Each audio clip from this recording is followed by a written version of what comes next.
Hello everyone, কেমন আছেন সবাই? আশা করি সবাই অনেক অনেক ভালো আছেন। আপনাদের সবাইকে স্বাগতম জানাচ্ছি আমাদের স্পোকেন ইংলিশ কোর্সের আজকের ডে 10-এ। আজ যে আয়ানগুলোকে একটা সুন্দর একটা ঘটনা শেয়ার করুন। সেদিন না তো গুলিস্তানের তুন সাভারের উদ্দেশ্যে গাড়ি তুলছি, 8 নম্বর গাড়ি তুললাম। তো গাড়িতে আর লগে সিটে বসে আল খেলা পড়া এক সাসা।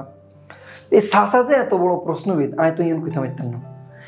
হাতের মনের ভিতরে দৈন্যের প্রশ্ন, একটার ওর একটা হাতে গাড়ি প্রশ্ন করতেছে, আর কেউ কোনায় যাও বাতি যা। বললাম আঙ্কেল তাই সামনে যাই, এর কাম আছে। তুই কি স্মৃতিসৌধ চাইতানি যাও? না আঙ্কেল, আমার নিজের কাজ আছে, আমি নিজের কাজে যাইতেছি। তো আচ্ছা, তোমার একটা কথা কই বাতি যা, তুই কিছু মনে করিও না। তুমি এত সুন্দর একটা হলা, এত স্মার্ট হলা, বিয়ে শাদী করছো নি? বললাম না আঙ্কেল, এখনো তো বিয়ে শাদী তো করি না। আচ্ছা, বিয়ের সাথে করো, তুমি কিলে করো? কোনো সমস্যা আছে নাকি? চাকরি বাকরি হাওনো, পারিবারিক ঝামেলা আছে নাকি, কোনো লাইন টাইন আছে নাকি?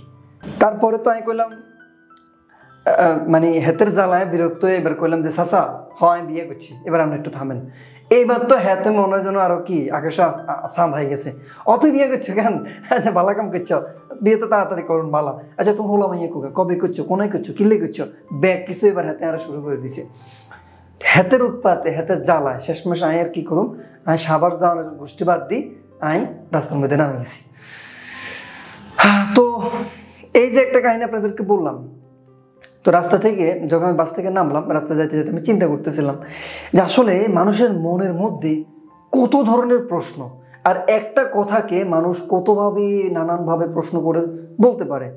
সো এখান থেকে কিন্তু আমি একটা সুন্দর শিক্ষা সেদিন পাইলাম যে আমাদের ইংরেজির ক্ষেত্রেও কিন্তু এরকম অনেক প্রশ্ন আমরা কিন্তু প্রতিনিয়ত করে থাকি।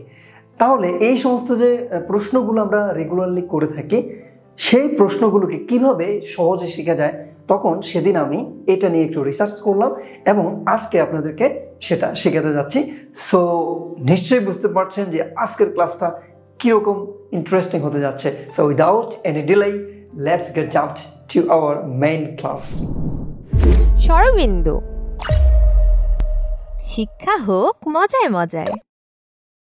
আপনাদের কি মনে আছে যে ডে 8 এর ভিডিওতে আমি বলেছিলাম যে আমরা 6 টাইপস এবং টিপস আমরা শিখব, কিন্তু সেখানে কিন্তু আমরা 4টা টাইপস এবং টিপস অর্থাৎ 4 ধরনের বাক্য নিয়ে কিন্তু আলোচনা করেছি। বাকি 2 ধরনের বাক্য নিয়ে আমি বলেছিলাম যে আমাদের নেক্সট ভিডিওতে আলোচনা করব। সেই দিনটা কিন্তু আজকেই চলে আসছে। আমরা কিন্তু আজকে আলোচনা করব সেই বাকি 2টা টাইপস নিয়ে, এবং তার জন্য মনে রাখার জন্য আমাদের যে টিপস রয়েছে সেটাও আমরা দেখব। তাহলে সেই 2টা টাইপস কি, চলুন আমরা একটু জেনে আসি। এই 2টা টাইপস কিন্তু খুবই সিম্পল। ওই 4টা টাইপস যেরকম সিম্পল ছিল, এগুলো খুব সিম্পল। এখানে আমাদেরকে যেই কাজটা করতে হবে, এখানে হচ্ছে আপনাদের কি মনে আছে কিনা, আমরা বলেছিলাম ওই 4টা টাইপের মধ্যে টাইপ নাম্বার 3 সেটা ছিল কি না প্রশ্নবোধক বাক্য, এবং টাইপ নাম্বার 4 সেটা ছিল আমাদের নাবোধক প্রশ্নবোধক বাক্য, বা যেটাকে ইংরেজিতে আমরা নেগেটিভ ইন্টারোগেটিভ সেন্টেন্স বলি। সো এইখানে আমাদের যে টাইপ 5 এবং টাইপ 6, এই 2টা হচ্ছে কি না টাইপ 3 এর আগে যখন আমরা WH ওয়ার্ড বসাবো, হ্যাঁ, এবং টাইপ 4 এর আগে যখন আমরা WH ওয়ার্ড বসিয়ে প্রশ্ন তৈরি করব, তখন সেটা কিন্তু আমাদের টাইপ 5 এবং টাইপ 6 হয়ে যাবে। অর্থাৎ 5ম ধরনের বাক্য এবং 6ষ্ঠ ধরনের বাক্য তখন আমরা কিন্তু তৈরি করতে পারবো। আমি একটু বিষয়টাকে আরেকটু ব্যাখ্যা করি যাতে আপনারা একদম ভালোভাবে বুঝতে পারেন। সেটা হচ্ছে এরকম যে আমি যদি বলি যে তুমি কি সেখানে যাবে, উইল ইউ গো দেয়ার, এটা কিন্তু আমাদের টাইপ 3 বাক্য ছিল, মানে প্রশ্নবোধক বাক্য ছিল, তাই না? এখন আমি যদি এখানে আপনাকে উত্তর দিতে বলি, আপনি কিন্তু ইয়েস বা নো দিয়ে কিন্তু আমার প্রশ্নের উত্তর দিতে পারেন। তুমি কি সেখানে যাবে, হ্যাঁ না, তাহলে কিন্তু আমরা হ্যাঁ বা না দিয়ে কিন্তু আমরা উত্তর দিতে পারছি। কিন্তু আমি যদি আপনাকে বলি তুমি সেখানে কেন যাবে, কি বললাম, তুমি কেন সেখানে যাবে, তাহলে কি আপনি বলতে পারেন হ্যাঁ, না, তাহলে মানুষ আমাদেরকে পাগল বলবে, তাই না? কারণ এই যে কোয়েশ্চেনটা, এইটার উত্তর কিন্তু আমরা হ্যাঁ বা না দিয়ে কিন্তু আমরা বলতে পারছি না। আমাদেরকে এখানে কি করতে হবে, আমাদেরকে এখানে এক্সপ্লানেশন করতে হবে, এক্সপ্লেইন করতে হবে যে কেন তুমি সেখানে যাবা, কখন তুমি সেখানে যাবা, তুমি কোথায় যাবা, অথবা তুমি কিভাবে যাবা। যদি এই ধরনের প্রশ্নগুলো হয় তাহলে আমরা কিন্তু হ্যাঁ না বলে ইস নো বলে আমরা কিন্তু উত্তর দিতে পারি না। সো এই ধরনের যে কোয়েশ্চেনগুলো সেগুলোই হচ্ছে আমাদের স্টাইল 5 আমাদের টাইপ 5 এবং টাইপ 6, অর্থাৎ পঞ্চম ধরনের এবং ষষ্ঠ ধরনের আমাদের বাক্যের মধ্যে পড়বে। সো আমরা এখন এটাকে আলোচনা করার জন্য যেই ওয়ার্ডগুলো আমরা ব্যবহার করব, মানে এই ধরনের বাক্য তৈরি করার জন্য আমরা যে ওয়ার্ডগুলো ব্যবহার করব এগুলোকে আমরা বলি WH ওয়ার্ডস। অয়েল কেন বলা হয় এরকম নাম? কারণ হচ্ছে আমি এখানে আপনাদেরকে লিস্টটা দিয়ে দিলাম যে when, where, how, what, who, whom, to whom, with whom, এই ধরনের যে বাক্যগুলো দেখুন এখানে আমাদের কি আছে না, এগুলোর মধ্যে WH জিনিসটা কিন্তু আছে শুরুতেই, তাই না? শুধু এখানে আমাদের হাউ এর ক্ষেত্রে হচ্ছে W এবং H একত্রে নেই, কিন্তু বাকি সবগুলোর ক্ষেত্রেই কিন্তু আমাদের কি রয়েছে না, WH তারা কিন্তু একত্রিতভাবে আছে, সাথে সাথে আছে। তো যেই কারণে এই যে ওয়ার্ডগুলো এগুলোকে আমরা বলি WH ওয়ার্ডস। সো যখন আমরা পঞ্চম ধরনের বাক্য বানাবো এবং ষষ্ঠ ধরনের বাক্য বানাবো তখন আমরা কিন্তু এই WH ওয়ার্ড দিয়ে কিন্তু আমরা তৈরি করব। যেমন আমি এখন যে আপনাদেরকে বললাম যে তুমি কি সেখানে যাবে, উইল ইউ গো দেয়ার। হ্যাঁ, এটাকে আমরা যদি আমাদের পঞ্চম ধরনের বাক্যের মতো তৈরি করতে চাই, যদি আমি সেখানে বলতে চাই যে তুমি কখন সেখানে যাবে, তাহলে এখানে আমাকে যে কাজটা করতে হবে, এখানে এই বাক্যটার আগে আমাকে হোয়েন বসিয়ে দিলে কিন্তু হয়ে গেল। তাহলে কি হবে যে হোয়েন উইল ইউ গো দেয়ার, কখন তুমি সেখানে যাবে। তাহলে দেখুন আমাদের পঞ্চম ধরনের যে বাক্য বা টাইপ 5 এর যে বাক্য, সেটার জন্য আমরা জাস্ট যে কাজটা করব, আমরা হচ্ছে এখানে আমরা শুধু কি করব, আমাদের শব্দটাকে যে WH ওয়ার্ডটা আছে সেটাকে কিন্তু আমরা বসিয়ে দিলে হয়ে গেল। আমাদের প্রশ্নবোধক বাক্যের আগে আমরা এখানে কিন্তু হোয়েন বসিয়ে দিয়েছি, এটা হয়ে গেল আমাদের টাইপ 5 এর বাক্য। এখন আসুন টাইপ 6 এর ক্ষেত্রে কি, এটা হচ্ছে নাবোধক প্রশ্নবোধক যখন বাক্য, যেটা ছিল আমাদের টাইপ 4 এর বাক্য। হ্যাঁ, যে তুমি কি সেখানে যাবে না, ওন্ট ইউ গো দেয়ার। কি বললাম আমি, ওন্ট ইউ গো দেয়ার, তুমি কি সেখানে যাবে না। তাহলে এখানে আমি যদি বলি তুমি কেন সেখানে যাবে না, ঠিক আছে, তাহলে আমাকে কি বলতে হবে, কেন মানে কি, হোয়াই, তাই না? তাহলে আমাকে বলতে হবে যে হোয়াই ওন্ট ইউ গো দেয়ার। তাহলে লক্ষ্য করুন আমি এখানে ওন্ট ইউ গো দেয়ার এই বাক্যের আগে শুধু এখানে একটা WH ওয়ার্ড হোয়াইকে বসিয়ে দিয়েছি। তার মানে এখান থেকে আমরা বুঝতে পারছি যে টাইপ 6 এর ক্ষেত্রে, অর্থাৎ যে ষষ্ঠ ধরনের বাক্য, এই ধরনের বাক্যের ক্ষেত্রে আমাদেরকে কি করতে হবে না, এখানে আমাদেরকে যে নেগেটিভ ইন্টারোগেটিভ সেন্টেন্স আছে তার আগে আমরা WH ওয়ার্ড বসিয়ে দিলে কিন্তু হয়ে গেল। আমি আপনাদেরকে আশা করি এই পুরো বিষয়টা বোঝানোর চেষ্টা করেছি খুব সুন্দরভাবে। এখন আমরা সবাই মিলে আজকে যে কাজটা করব সেটা হচ্ছে, শুরুতে আমাদের চাচা মিয়া যেভাবে নানান প্রশ্ন দ্বারা আমরা একদম বেড়াই তাড়াই ফেলছে, সেরকমভাবে এখন কিন্তু আমরা প্রশ্নবিদ হওয়ার চেষ্টা করব। আমরা এখন আমাদের যে 6 স্টাইল ছিল সেই 6টা স্টাইল থেকে একটা একটা করে সেন্টেন্স নেব। হ্যাঁ, এবং এই সেন্টেন্সগুলোর সাথে WH ওয়ার্ডগুলো বসিয়ে আমরা এখন অনেক প্রশ্ন তৈরি করার চেষ্টা করব। দেখি আমরা কে কত বেশি প্রশ্ন তৈরি করতে পারি। সো আপনারা যে কাজটা করবেন আমার সাথে সাথে আপনারাও কিন্তু একটু চিন্তা করবেন যে আমরা আর কি কি প্রশ্ন তৈরি করতে পারি এই সেন্টেন্সগুলো দিয়ে। So are you ready to attend in this interesting game? তাহলে শুরুতে আমরা আসুন স্টাইল 1 এর একটা বাক্য নেই, সেটা হচ্ছে আর ইউ প্র্যাকটিসিং ইংলিশ, অর্থাৎ আপনি কি ইংরেজি চর্চা করছেন। Are you practicing English. এখন আমরা আসুন এবার WH ওয়ার্ড দিয়ে চিন্তা করি, আপনি কখন ইংরেজি চর্চা করছেন, তাহলে কি বলতে হবে, when are you practicing English. দেখুন আর ইউ প্র্যাকটিসিং ইংলিশ এটার সাথে শুধু হোয়েন বসিয়ে দিলাম, হয়ে গেল। আচ্ছা, এবার আপনারা বলুন তো কোথায় আপনি ইংরেজি প্র্যাকটিস করছেন, তাহলে where are you practicing English. কেন আপনি ইংরেজি প্র্যাকটিস করছেন, why are you practicing English. আচ্ছা আচ্ছা আচ্ছা আচ্ছা, বলেন তো আর কি কি কি আমরা বলতে পারি, কার সাথে আপনি ইংরেজি প্র্যাকটিস করছেন, with whom are you practicing English. আপনি কখন ইংরেজি প্র্যাকটিস করছেন, when are you practicing English. আপনি কিভাবে ইংরেজি প্র্যাকটিস করছেন? How are you practicing English? So আপনারা বুঝতেই পারছেন যে এরকম কত আমরা কোয়েশ্চেন তৈরি করতে পারি। সো WH ওয়ার্ডগুলোর যে লিস্ট আমি দিয়েছি প্রত্যেকটাকে আপনারা ধরে ধরে ধরে ধরে এইবার প্রশ্ন তৈরি করুন এই বাক্যটার সাথে। অয়েল, এইবার যেটা হলো, এটা তো আমরা প্রশ্নবোধক বাক্যের আগে কিন্তু WH ওয়ার্ড বসিয়ে আমরা আরও নানান প্রশ্ন তৈরি করলাম। সো এইবার আমরা যে কাজটা করব, এবার আমরা নাবোধক প্রশ্নবোধক একটা বাক্য নেব, হ্যাঁ, এবং এই নাবোধক প্রশ্নবোধক বাক্যের সামনে বা বাক্যটাকে দিয়ে আমরা এখন যেটা করব, WH ওয়ার্ডগুলো ব্যবহার করে আরও নানান প্রশ্ন তৈরি করব। সো খুব মজার একটা গেম, তাই না?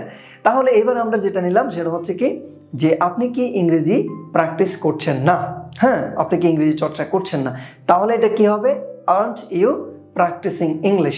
আগেরটা ছিল কি, আর ইউ প্র্যাকটিসিং ইংলিশ, আর এটা হচ্ছে আর্নট ইউ প্র্যাকটিসিং ইংলিশ। এবার বলুন তো যে কেন আপনি ইংরেজি প্র্যাকটিস করছেন না, কি হবে? Why aren't you practicing English. কখন আপনি ইংরেজি প্র্যাকটিস করছেন না? When aren't you practicing English. কোথায় আপনি ইংরেজি প্র্যাকটিস করছেন না? Where aren't you practicing English. কার সাথে আপনি ইংরেজি প্র্যাকটিস করছেন না? With whom aren't you practicing English. তারপরে এইভাবে আমরা যে সমস্ত ওয়ার্ডগুলো চিন্তা করেছি, এভাবে কিন্তু আপনারা প্রত্যেকটা নিয়ে এভাবে নতুন নতুন বাক্য তৈরি করার চেষ্টা করুন। সো এইবার আসুন আমরা স্টাইল 2 দিয়ে আমরা একটা বাক্য নেব স্টাইল 2 এর জন্য, এবং আবার যে কাজটা করব সেটা হচ্ছে এইভাবে অনেক প্রশ্ন তৈরি করার চেষ্টা করব। সো আমরা এখন যে বাক্যটা নেব সেটা হচ্ছে, আমরা ম্যাচ করেই নেই, হ্যাঁ, যে তুমি কি প্রতিদিন ইংরেজি প্র্যাকটিস করো? যেহেতু এটা প্রতিদিনকার বিষয়, তার মানে এটা স্টাইল 2 এর মধ্যে আছে। তাহলে do you practice English every day. এইবার আসুন এই বাক্যটার সামনে আমরা অনেকগুলো WH ওয়ার্ড বসিয়ে আবার আমরা প্রশ্ন তৈরি করি। তাহলে কেন তুমি প্রতিদিন ইংরেজি প্র্যাকটিস করো? কি হবে তাহলে? Why do you practice English every day. আচ্ছা, তাহলে কখন তুমি প্রতিদিন ইংরেজি প্র্যাকটিস করো? তাহলে when do you practice English every day. তাহলে কোথায় যদি আমরা বলতে চাই, কোথায় তুমি প্রতিদিন ইংরেজি প্র্যাকটিস করো? Where do you practice English every day. কিভাবে তুমি প্রতিদিন ইংরেজি প্র্যাকটিস করো? How do you practice English every day. আপনারা একটু চিন্তা করুন। আচ্ছা, আর আরেকটা বিষয় হচ্ছে, আপনারা কিন্তু আমাদেরকে কমেন্ট করে জানাবেন যে আর কি কি প্রশ্ন আমরা করতে পারতাম, হ্যাঁ, কেননা আরও নতুন নতুন কোয়েশ্চেন যদি আপনার মনের ভিতর থেকে বের হয় তাহলে তো অনেক বেটার, তাই না? সো আমরা এখন চিন্তা করুন যে আমরা আর কি কি বলতে পারি, যে কতক্ষণ ধরে তুমি প্রতিদিন ইংরেজি প্র্যাকটিস করো। তাহলে how long do you practice English every day. আচ্ছা, কার সাথে তুমি প্রতিদিন ইংরেজি প্র্যাকটিস করো? তাহলে কি হবে? With whom do you practice English every day. So বুঝতেই পারছি আমরা, খুবই সিম্পল। তো এইবার আমরা কি করব? আমরা কিন্তু বুঝতেই পারছি, এইবার আমরা কিন্তু নাবোধক প্রশ্নবোধক করব বাক্যটাকে, এবং সেখান থেকে আবার আমরা কিন্তু এই যে WH ওয়ার্ডগুলোকে ব্যবহার করে বাক্য তৈরি করব। তাহলে এখানে আমরা যদি এই বাক্যটাকে নাবোধক প্রশ্নবোধক করি তাহলে কি হবে? যে তুমি কি প্রতিদিন ইংরেজি প্র্যাকটিস করো না?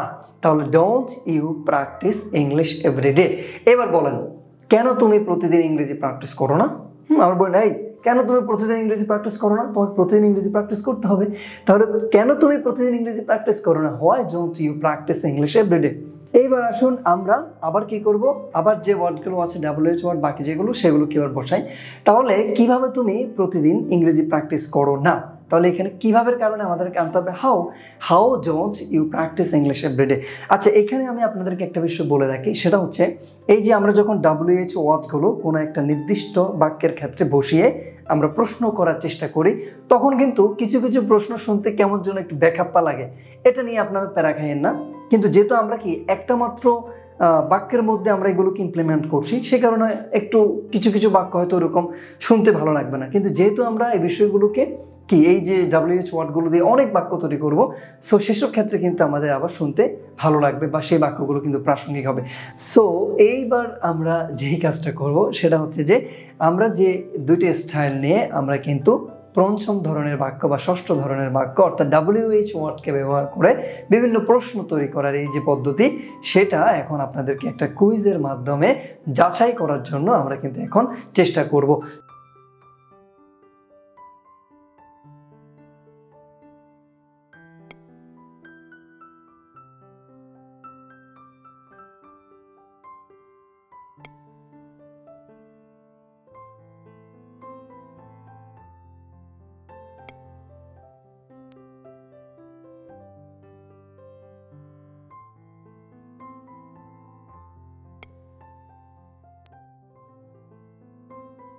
So that's all about our today's class. আজকের ক্লাসে আমরা কিন্তু মাত্র দুইটি স্টাইল ব্যবহার করে আমাদের যে বিভিন্ন WH ওয়ার্ড রয়েছে সেগুলো কিভাবে আমরা প্রয়োগ করব এবং নানান ধরনের প্রশ্ন তৈরি করব সেটা শিখেছি।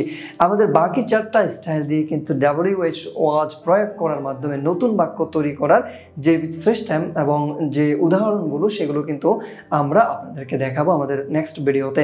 সেই ভিডিও দেখার জন্য সবাইকে আমন্ত্রণ জানিয়ে বিদায় নিচ্ছি আজকের মতো এখানেই। সবাই ভালো থাকুন, সুস্থ থাকুন, দেখা হচ্ছে আপনাদের সাথে আমাদের পরবর্তী ভিডিওতে। Till then take care of yourself, bye bye. আরে ভাই দেখি শোনেন ভিডিও সাইডে কই যাইতেছেন? ওই যে ভিডিওর নিচে একটা লাল বাটন আছে না, কি যেন নাম ওইটা, সাবস্ক্রাইব না কি যেন বলে, সাবস্ক্রাইব। হ্যাঁ ওইটাতে ক্লিক করে দেন। আর এই যে পাশে ঘন্টাটা আছে না, ওইটাতে গুত্তা মাইরা একটু বাজাই দেন। আরে বাপুরে, সাবস্ক্রাইব তো করাই যায়। ভাগিনারা আমার কত কষ্ট করতেছে। আর ভাগিনা গো বিয়ার লাগিয়া অহন কিন্তু কনে দেখতেছি। আরে বুইরা টাকলা, তোরে না আমি বাজারে পাঠাইলাম, তুই এখনো যাইস নাই? এইখানে কি করতাছস? ওরে বাপুরে, তোরা কেউ বিয়া করিস না রে বাপু।